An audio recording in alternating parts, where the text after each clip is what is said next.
Hi guys, Riya kitchen থেকে আপনাদের সকলকে স্বাগত। আজ আমি বানাচ্ছি খাসির মাংস। আপনাদের সঙ্গে সম্পূর্ণ রেসিপিটি শেয়ার করছি, দেখতে থাকুন। এইভাবে রান্না করলে আপনারাও দারুণ স্বাদের খাসি মাংস রান্না করতে পারবেন। আমি প্রথমে মাটনটিকে ধুয়ে ভালো করে জল ঝরিয়ে নিয়ে মাটনের মধ্যে লবণ, লঙ্কা গুঁড়ো, হলুদ গুঁড়ো, তেল দিয়ে ম্যারিনেট করে 5 মিনিট ঢেকে রেখেছিলাম।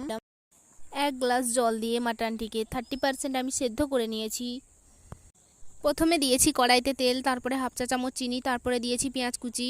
60% পেঁয়াজটা ভাজা হয়ে গেলে তার মধ্যে হাফ কেটে রাখা টমেটো দিলাম। টমেটোটা ভাজা হয়ে আসতেই তার মধ্যে দিয়ে দিলাম রসুন বাটা। রসুন বাটাটা ভালো করে ভাজবো।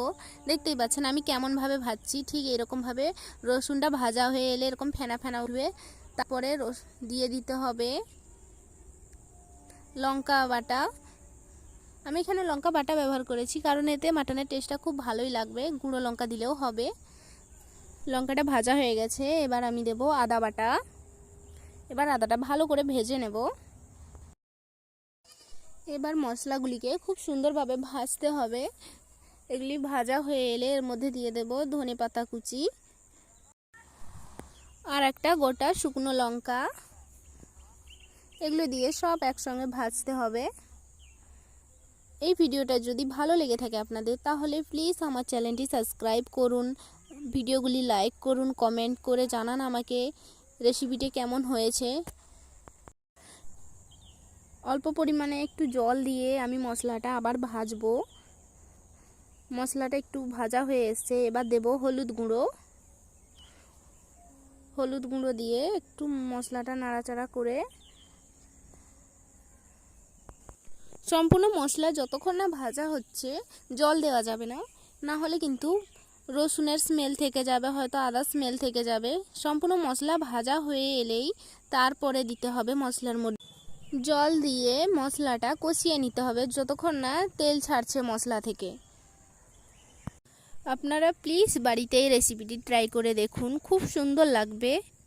অল্প সময়ের মধ্যেই রান্না হবে, সম্পূর্ণ ঘরোয়া পদ্ধতিতে, খেতেও খুব টেস্টি হবে খাবারটা। আর আপনারা নতুন নতুন কী রান্নার রেসিপি দেখতে চান আমাকে কমেন্টে জানান, তাহলে আমি অবশ্যই ওই রান্নার ভিডিওগুলি আপনাদের সঙ্গে শেয়ার করব। আর কিছুদিন হলেও আমি ব্যস্ত থাকার কারণে আপনাদের সঙ্গে লং ভিডিও শেয়ার করতে পারছি না বিভিন্ন রান্নার। এবার থেকে চেষ্টা করব আপনাদের সঙ্গে রোজ ভিডিও শেয়ার করার। মশলাটা খুব সুন্দর কষানো হয়ে গেছে, দেখতেই পাচ্ছেন মশলা থেকে তেল ছেড়েই দিয়েছে। এবার আমি মশলার মধ্যে মাংস ঢালবো। এবার মাংসটা দিয়ে ভালো করে একটু নাড়াচাড়া করে নিতে হবে খুব সুন্দরভাবে। তারপর আমি মাংসটিকে কিছুক্ষণের জন্য ঢাকা দিয়ে রাখবো। এখন কিন্তু আমি জল অ্যাড করব না, যেহেতু মাংসটা আমি 30% সেদ্ধ করে রেখেছি। 5 মিনিট পর আমি মাংসটির ঢাকা খুলে চেক করে নেব, কারণ কড়াইতে লেগে যেতে পারে। এবার আমি মাটনটার মধ্যে জল অ্যাড করব, পরিমাণ মতো আপনারা দেখে নেবেন জলটা। আমি এখানে 2 গ্লাস জল দিচ্ছি। 2 গ্লাস জলেই খুব সুন্দরভাবে সেদ্ধ হয়ে যাবে, মাংস আলু সবই সেদ্ধ হয়ে যাবে। জল দেওয়ার পরে ভালোভাবে মাংসটিকে মশলার সঙ্গে সব একসঙ্গে মিক্সডভাবে দেখে নিতে হবে। তারপর মাংসটিকে ঢাকা দিয়ে সেদ্ধ করার জন্য আমি রেখে দেব। আপনারা কিন্তু মাঝের মধ্যে চেক করে দেখে নেবেন, কারণ জল মরে যেতে পারে। জল মরে গেলে হয়তো কড়াইতে মাংসটা লেগে যাবে, তার জন্য আপনারা একটু মাঝে মধ্যে চেক করে দেখে নেবেন। এবার মাংসটা সেদ্ধ হয়ে এসছে। যেহেতু খাসির মাংস কষা খেতেই ভালো লাগে, তার জন্য আমি এটা ঝোল করব না, তাই এর মধ্যে মিট মশলা ছড়িয়ে এটাকে নামিয়ে নেব।